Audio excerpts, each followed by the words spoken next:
அனைவருக்கும் வணக்கம். வரக்கூடிய பப்ளிக் எக்ஸாமுக்கு படிக்கக்கூடிய டாப் 10 சிறுவினாக்கள் அப்படின்றது சொல்ல போறேன். நோட் பண்ணிக்கோங்க. ஃபர்ஸ்ட் கேள்வி பாத்தீங்க அப்படின்னா, தற்கூரி பேட்டணியை விளக்குக. அதைத் தொடர்ந்து தலையை கொடுத்தேனும் தலைநகரை காப்போம், இடம் சுட்டி பொருள் விளக்கம் தருக.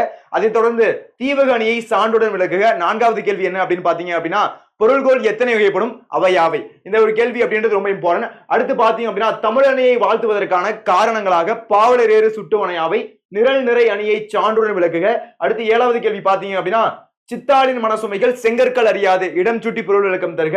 அடுத்து தமிழழகனார் தமிழையும் கடலையும் இரட்டை மொழியும் பாங்கினையும் விளக்குக. அடுத்த கேள்வி பாத்தீங்க அப்படின்னா, இன்றைய அறிவியல் கண்டுபிடிப்புகள் மனிதனை மேம்படுத்துகிறனவா என்பது குறித்து சிந்தனையை முன்வைத்து எழுதுக.